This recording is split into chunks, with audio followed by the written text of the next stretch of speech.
असं मी सिंहगडला आलो आहे आणि इथे जे काही वनस्पती दिसतात त्यांची आपण थोडीफार माहिती घेऊन जातो आता. सहचर म्हणतात त्याला, कोरंटी म्हणतात मराठीत. तिथे 2-3 जाती असतात. पांढऱ्या फुलाची आहे, त्याला अशा बिया लागतात त्याच्यामध्ये, आणि चपटे याच्यामध्ये बी असते. हे वातशामक म्हणून सांगितलं, सहचर म्हणतात त्याला संस्कृतमध्ये. आणि सहचरादी तेल, सहचराची बऱ्याचशा औषधांमध्ये उपयोग केला जातो. आणि बेसिकली जॉईंट पेन जिथं पण असते, जिकडं सूज असते, त्या सगळ्या कंडिशन्समध्ये हे बेस्ट होईल.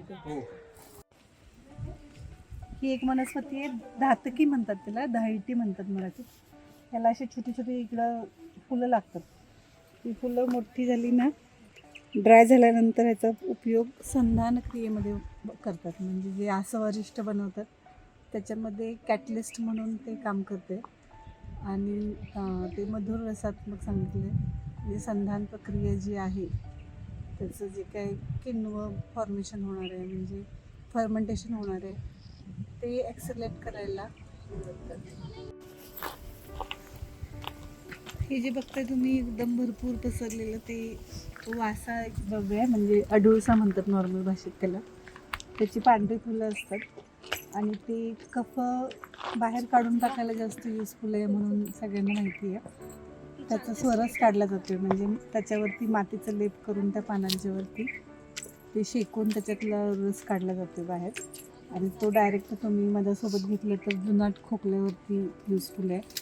आयुर्वेदामध्ये त्याला रक्तपित्तग्न म्हणून सांगितलं आहे, म्हणजे जिथं पण रक्त बाहेर पडत असते, गुन्हा फुटणे, एक्सेसिव्ह मेन्सेसमधलं ब्लिडिंग होणे, या सगळ्यामध्ये वासासिद्ध घृताचा उपयोग करायला सांगितलं. म्हणजे ते तुपाचा वापर करायचा, ज्याच्यामध्ये ते सगळं पंचांग वापरलं जाते आणि त्याच्या फुलांचा कल्क सेपरेट वापरून ते एक अतिशय चांगलं द्रव्य आहे. आणि ते इतकं जास्त प्रमाणात आहे, पण ते फार लांब आहे, तर तिथं जाते इथल्या. ही एक वनस्पती आहे, निर्गुंडी म्हणतात त्याला.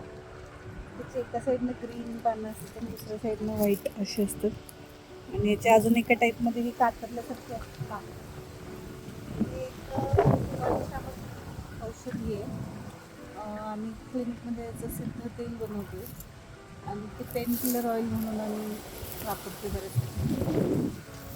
निर्गुंडीचा उल्लेख चरकसमितीमध्ये जे नाडीव्रण आहेत, म्हणजे जे म्हणजे एकदम पिस्तुलासारखे न भरणारे लवकर जे व्रण असतात, त्याच्यामध्ये निर्गुंडी सिद्ध तेलाचा वापर करायचा.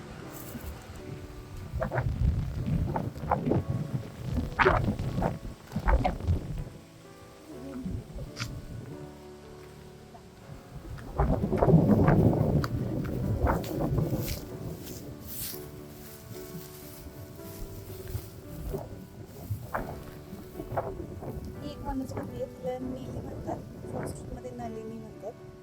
आणि ह्याची फुलं अशी छान सुंदर जांभळ्या फुलाची असतात. नीलीभृंगी म्हणून एक साऊथचं फेमस हेअर ऑइल आहे, त्याच्यामध्ये हा मेन कंटेंट त्यांनी वापरलेला असतो आणि ते फार चांगलं रिझल्ट देते.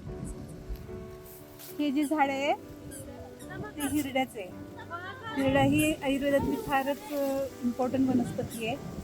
म्हणजे त्रिफळा नावाचं जे औषध त्रिदोषज्ञ आहे, त्याच्यामध्ये हिरड्याचा मेजर रोल आहे. याच्यामध्ये वेगवेगळ्या टाईप्स असतात, बाल हिरडा, सुरुवारी हिरडा. त्याच्यामधलं हे छोटं आकाराचं आहे आणि हे पाचनासाठी बेस्ट आहे. आम्ही बऱ्याचशा मेडिसिन्समध्ये याचा उपयोग करतो. आणि नॉर्मली पण जर कुठल्याही पदार्थाचं अपचन झालं तर हरितकी त्यावरती बेस्ट सांगितले. आणि म्हणजे नॉर्मली जर तुम्ही हॉटेलला करायला गेला, भात खाल्लं, त्याच्यानंतर एक चमचा हिरडा चूर्ण घेतलं तर तुम्हाला कुठल्याही प्रकारचं अजीर्ण होणार नाही.